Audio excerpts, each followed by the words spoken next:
백화선은 자신이 죽어가는 줄은 몰랐다. 그녀는 단지 딸이 조금 더 바빠졌고 병원에서 잠이 잦아진 것이 나이 탓이라고 생각했을 뿐이었다. 화선은 위암 말기 판정을 받은 지 1년째였다. 항암 치료는 지독하게도 고통스러웠고 수술 후 몸무게는 예전의 반토막이 되어버렸다. 온몸이 뼈대만 남은 느낌이었다. 그럼에도 그녀는 버텼다. 살려고 했다. 아니, 정확히는 딸을 위해서 살고 싶었다. 엄마, 제발 오래 살아줘. 난 엄마가 있어야 힘이 나. 딸 진이는 늘 그렇게 말해줬고 화선은 그 말 한마디에 피가 마르는 항암을 견뎠다.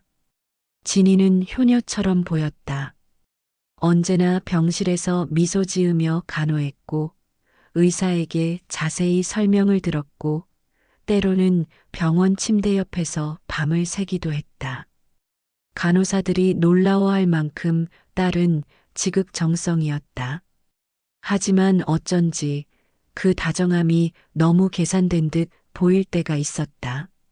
엄마, 이거 하나만 사인해줘요. 병원에서 동의서 받으래. 편안한 치료 받을 수 있는데 필요한 거래요. 하루는 진이가 A 사용지 몇 장을 내밀며 말했다.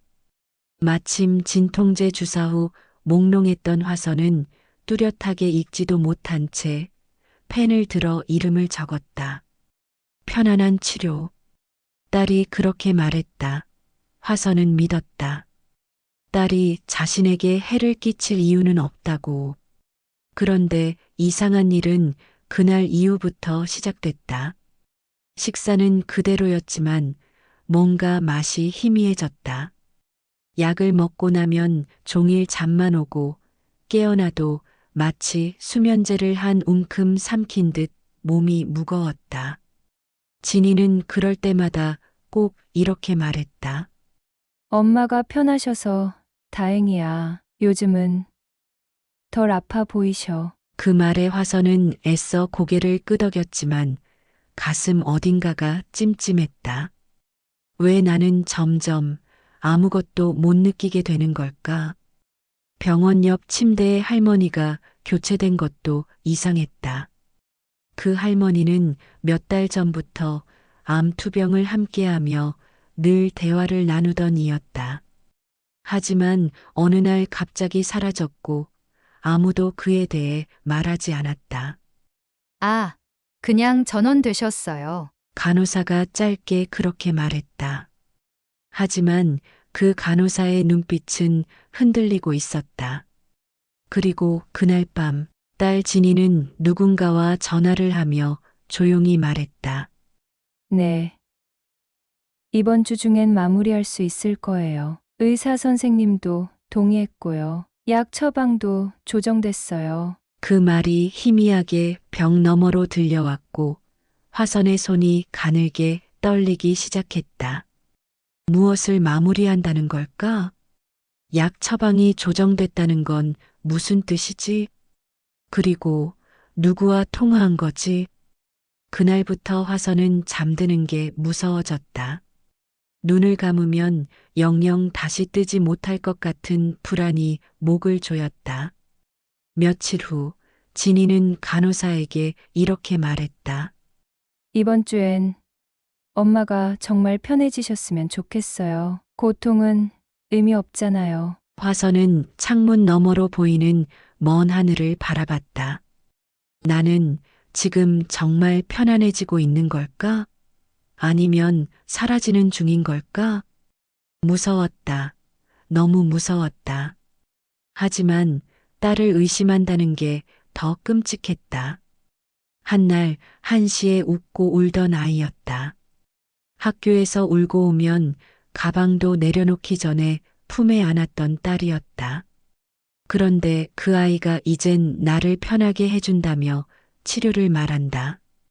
그날 밤 화선은 처음으로 내가 살기 위해 무언가를 해보겠다고 결심했다. 몸은 약해졌지만 정신은 아직 살아있었다. 그녀는 의식이 흐려지기 전 손가락으로 다이어리에 작게 단어 하나를 적었다. 의심. 병원 창 너머로 봄비가 내리고 있었다. 잎 하나 피지 않은 나뭇가지에 물방울이 고이고 뚝뚝 떨어지던 그날. 백화선은 처음으로 자신의 병실이 감옥처럼 느껴졌다. 딸 진이는 여전히 다정했다. 손등에 핸드크림을 발라주며 말했다. 엄마, 요즘 잠도 잘 주무시고 얼굴도 훨씬 좋아졌어요. 이제 고통에서 조금씩 벗어나고 계신 거죠. 하지만 화선은 알고 있었다. 그 고통에서 벗어나는 중이라는 말이 점점 생명에서 멀어지고 있다는 느낌이라는 걸. 엄마, 이거 꼭 드셔야 해요. 요즘 드시는 약이 훨씬 부드럽고 효과 좋아요. 진이는 그렇게 말하며 매번 흰색 캡슐 몇 개를 꺼내왔다. 화선은 모르게 삼키는 척하다가 한 알은 살짝 베개 밑으로 숨겨두곤 했다. 그리고 몰래 종이에 싸서 간호사 몰래 버릴 때마다 가슴이 철렁 내려앉았다. 왜 내가 이런 걸 해야 하는 거지? 왜 내 딸은 내가 뭘 먹는지도 직접 챙기는 걸까? 어느 날 밤 화선은 물을 마시려다 간호사 스테이션 근처를 지나쳤다. 그곳에서 들리는 두 사람의 대화. 이번 환자도 동의서 받았대요. 따님이 직접 가져와서 설명했다더라고. 고통 없이 조용하게 그렇게 가는 게 좋다고. 뭐, 어차피 시간 문제니까. 화선의 손에서 컵이 툭 떨어질 뻔했다. 겨우 숨을 죽이고 돌아온 침대. 머리가 복잡하게 돌아가기 시작했다. 내가 그 입원 환자인가? 조용하게 가는 게 좋다고? 그리고 동의서? 다음 날 아침 진이는 마치 어젯밤의 일은 아무 일도 없었던 것처럼 말했다. 엄마, 오늘은 원장님이 회진 오실 거예요. 엄마 치료 방침에 대해 다시 설명해 주신다고 하더라고요. 정장을 입은 젊은 의사 한 명과 병원장이라는 인물이 병실에 들어섰다. 그들은 부드러운 말투로 이렇게 말했다. 환자분, 요즘 통증이 심하진 않으시죠? 지금 드시고 있는 약물은 조금 더 편안한 상태를 도와주는 약이에요. 앞으로도 고통 없이 편히 계실 수 있도록 보호자분과 상의해서 조치를 취했습니다. 화선은 무력하게 고개를 끄덕였다. 하지만 마음속은 들끓었다. 누구 마음대로? 무슨 조치? 보호자분? 나는 왜 아무것도 모르고 있나? 그날 밤 화선은 일부러 약을 먹고 곧바로 잠든 척했다. 눈은 감고 귀는 활짝 열었다. 그리고 들려온 목소리. 진이의 낮고 조급한 속삭임. 언제까지 기다려야 해요? 보험 쪽에서도 확인 왔어요. 약 조절하신다고 하셨잖아요. 이번 주 안엔 끝내야 된다고요. 저 지금 너무 힘들어요. 그 목소리에는 연민도 슬픔도 애틋함도 없었다.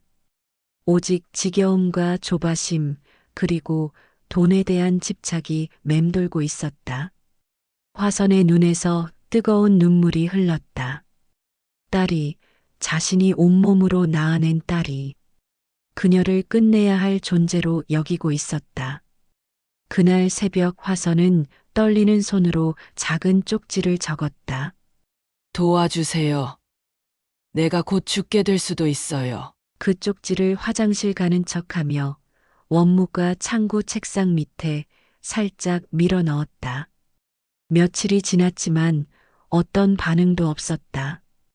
그리고 그녀는 점점 더 무력해지고 있었다. 몸이 느려지고 말도 힘들어지고 가끔은 현실과 꿈의 경계가 희미해졌다. 죽음이 약으로 천천히 주입되고 있다는 느낌. 그러던 어느 날 뜻밖의 사람이 그녀를 찾아왔다. 간호보조사 복장의 젊은 여성이었다. 낯이 익었다. 어딘가 따뜻한 눈빛이었다. 혹시 저 기억하시겠어요? 저예요. 김성주. 예전에 시장에서 엄마랑 길 잃은 절 찾아주셨잖아요. 그때 제 이름을 물어봐 주신 첫 어른이셨어요. 화선의 눈이 조금 동그랗게 열렸다. 그녀는 다정하게 손을 꼭 쥐고 말했다. 제가 엄마 쪽지 봤어요. 원무과에서 우연히 발견했어요. 그리고 병원 시스템에서 확인했어요. 어머니 이름으로 된 보험 계약.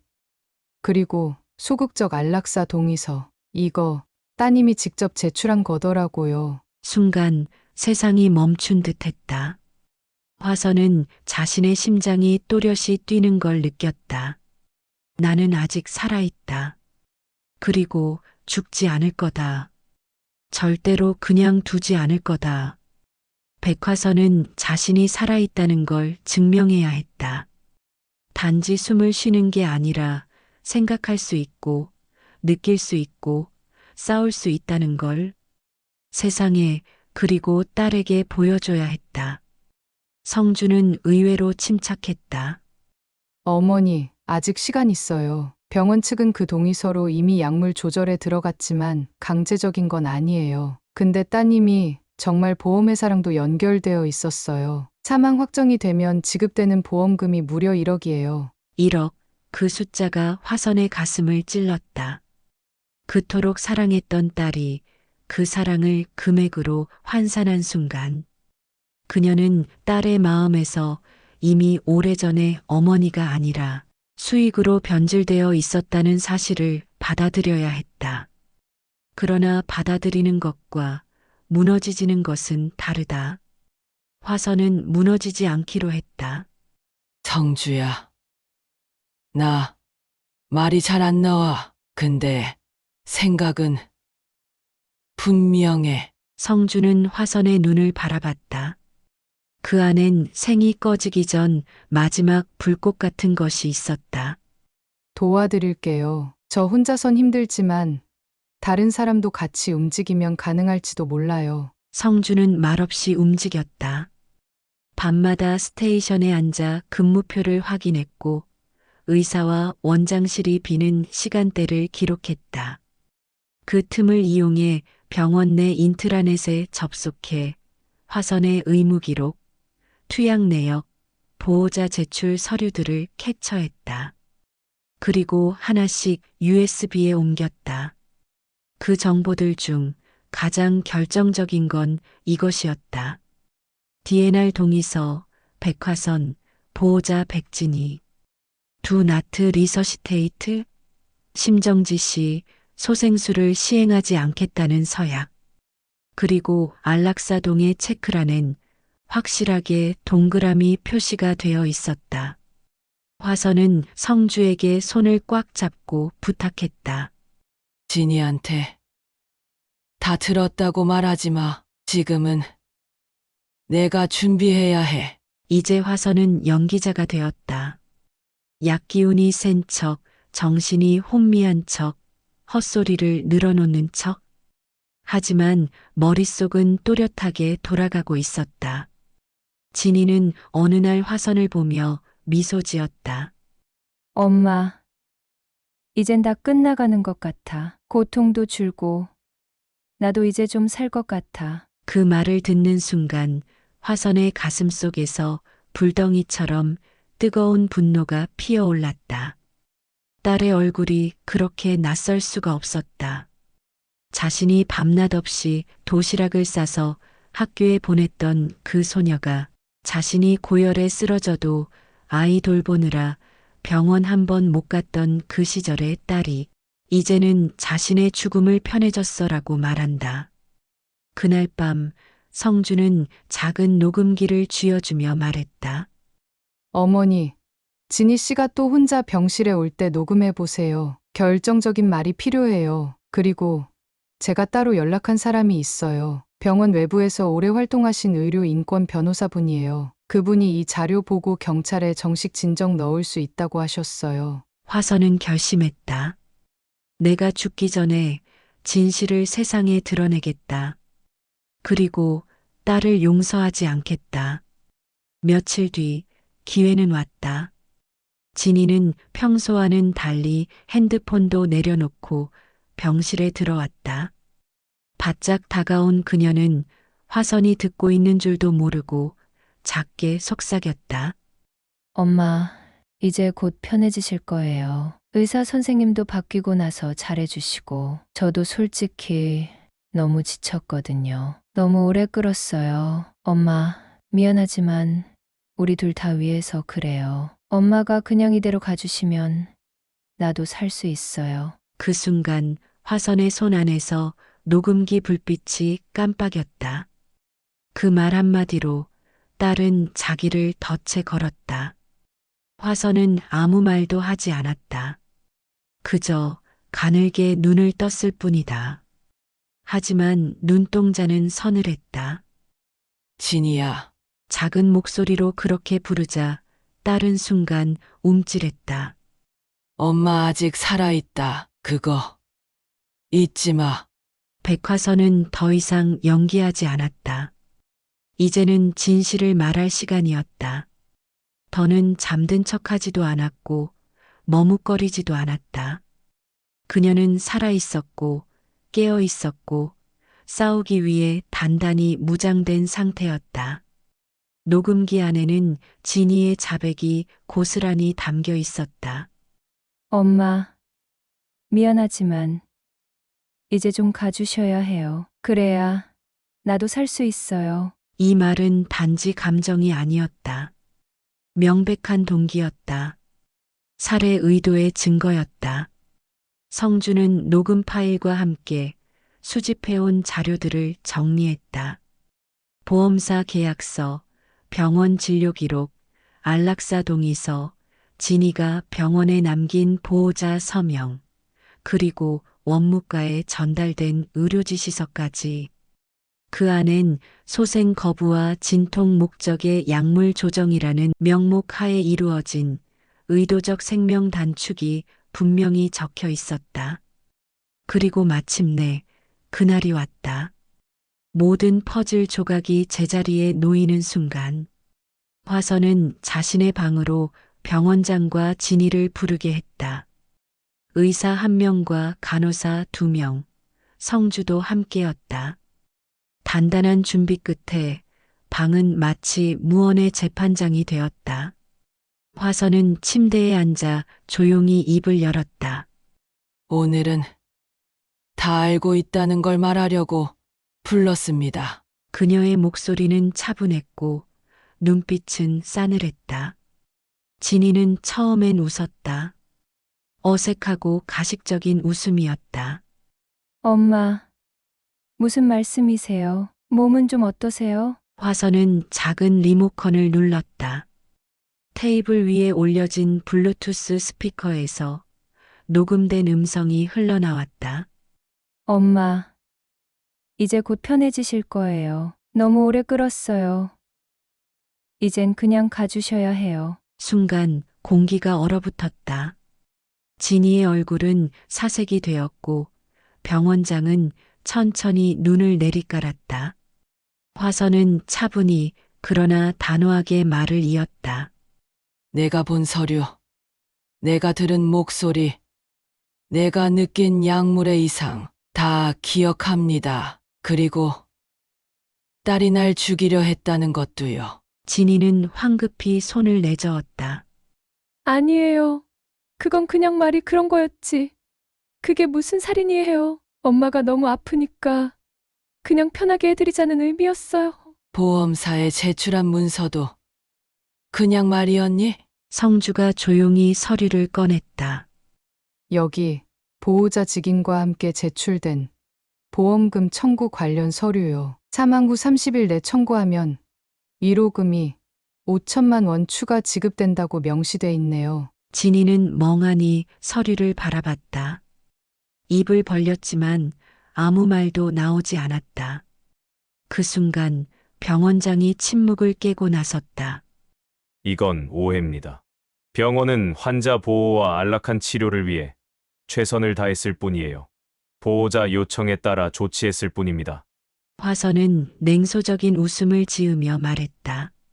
당신들도 똑같아요. 내 삶을 내게 묻지도 않고 내 죽음을 타인의 요청으로 결정했죠. 그게 얼마나 끔찍한 일인지 알기나 해요. 진이는 결국 무너졌다. 엄마, 그냥 나도 너무 힘들었어. 혼자 아들 키우고 빚도 많고 엄마 병원비도 감당 안 되고요. 그 보험금으로 새 출발하려고 했던 거야. 화선의 눈에 눈물이 맺혔다. 하지만 그건 연민이 아니라 절망의 증거였다. 넌 나를 죽여서 새 출발하려 했니? 내가 널 살리기 위해 했던 그 모든 것들이 고작 네 빚 갚는 수단이었니? 엄마, 미안해요. 정말 미안해요. 화선은 고개를 저었다. 그 미안하다는 말이 내 목숨 값보다 가벼워. 그리고 눈을 돌려 병원장을 향했다. 이 병원 폐쇄될 거예요. 이미 모든 자료는 변호사와 경찰에 전달됐고 기자도 이 일에 관심을 가졌어요. 당신들이 얼마나 많은 환자를 조용하게 보냈는지 세상이 알게 될 거예요. 그날 밤 병원은 경찰 수사를 받기 시작했고 기자는 다음날 일면 기사로 요양병원 안락사 스캔들을 폭로했다. 인터넷 기사에는 화선의 얼굴은 나오지 않았지만 그녀의 음성, 그녀의 증언은 많은 이들의 가슴을 때렸다.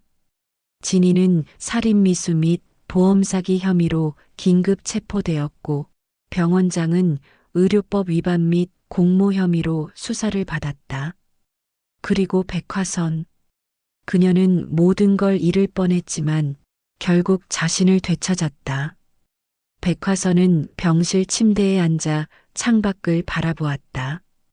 하늘은 유난히 맑았고 봄 햇살이 따뜻하게 내려앉고 있었다. 그토록 긴 겨울 같던 시간이 끝나고 그녀에게도 새로운 계절이 도착한 듯했다. 요양병원은 결국 폐쇄되었다. 원장은 의료법 위반, 보험사기 공모, 환자권리 침해 혐의로 수사를 받았고 진이 역시 살인미수 및 사기 혐의로 법정에 섰다. 그녀의 딸이자 그녀의 배신자, 그리고 여전히 그녀가 낳은 피부치. 재판정에 선 진이는 고개를 들지 못하고 울기만 했다. 판사는 냉정히 말했지만 화선은 그 순간에도 복잡한 감정에 휩싸였다. 미움과 그리움, 절망과 애틋함, 그리고 아직도 완전히 지워지지 않은 사랑이라는 잔재. 진이는 징역형을 받았고 형량의 절반은 집행유예로 감경되었다. 화선은 선처를 원하지 않았지만 눈앞에서 손을 떨며 우는 딸을 보고 차마 끝까지 등을 돌릴 수 없었다. 내가 널 용서한 건 내가 바뀔 수 있다는 마지막 믿음 때문이야. 하지만 다시는 내 앞에서 사랑이란 말을 함부로 쓰지 마. 진이는 울며 고개를 숙였고 다시는 돌아보지 않았다. 시간은 흘렀다. 병원에서 퇴원한 화선은 성주의 권유로 한적한 시골 마을로 이주했다.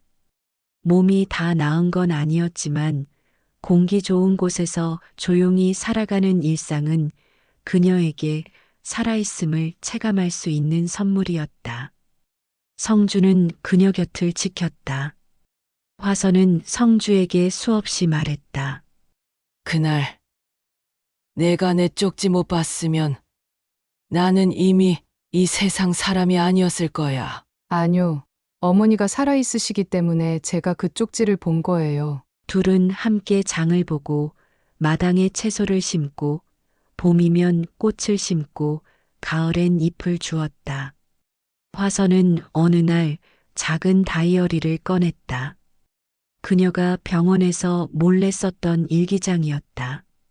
그 안엔 그날그날의 감정이 고통과 분노, 의심과 사랑이 섞여 있었다. 화선은 성주와 함께 노인 인권 보호 모임을 시작했다. 의료 동의서와 보호자 권한 남용에 관한 상담, 고립된 어르신의 법적 대리인, 연결, 보험 사기 피해 대응 등을 돕는 작은 단체였다. 그녀는 방송국 인터뷰에도 나갔다. 얼굴을 가렸지만 목소리는 분명했다. 저는 아직 살아있고 살고 싶었습니다. 하지만 아무도 제게 묻지 않았어요. 제가 죽고 싶냐고, 정말 편하냐고, 살아있길 바라냐고. 이 이야기는 전국적으로 알려졌고 많은 이들이 그녀에게 편지를 보냈다. 어떤 이는 자신도 부모를 그렇게 내몰았던 과거를 회개했고 어떤 이는 요양병원에서 가까스로 살아나온 사연을 공유했다. 화선은 이제 더 이상 울지 않았다. 대신 살아있다는 것을 말하고 증명하고 외쳤다. 그러던 어느 날 편지 한 통이 도착했다. 보낸 사람은 진이었다.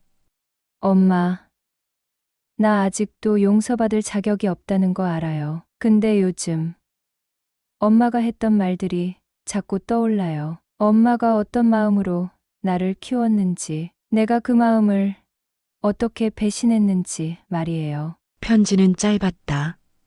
그리고 마지막 문장엔 이렇게 쓰여 있었다. 엄마가 아직 살아있어서 나도 다시 살아보려고 해요. 고마워요. 그리고 미안해요. 화선은 그 편지를 가만히 가슴에 품었다. 아직은 쉽게 마음을 줄 수 없지만 그 말 속에 묻은 진심을 부정하진 않았다. 그날 밤 화선은 성주와 함께 마당 의자에 앉아 별을 올려다봤다. 고요한 밤하늘 아래 그녀는 조용히 속삭였다. 내가 살아있다는 게 누군가에겐 다시 살아볼 이유가 된다는 거, 그게 참 기적 같지 않니? 성주는 고개를 끄덕이며 웃었다. 어머니는 살아있는 기적이에요. 하늘엔 별이 반짝였고 그녀의 심장은 또박또박 살아있는 박동을 이어갔다. 이제야 말할 수 있었다. 나는 살아있다. 그리고 끝까지 살아낼 것이다. 오늘 이야기 어떻게 보셨나요? 마음에 드셨다면 좋아요와 구독 부탁드릴게요. 여러분의 댓글 하나하나가 큰 힘이 됩니다.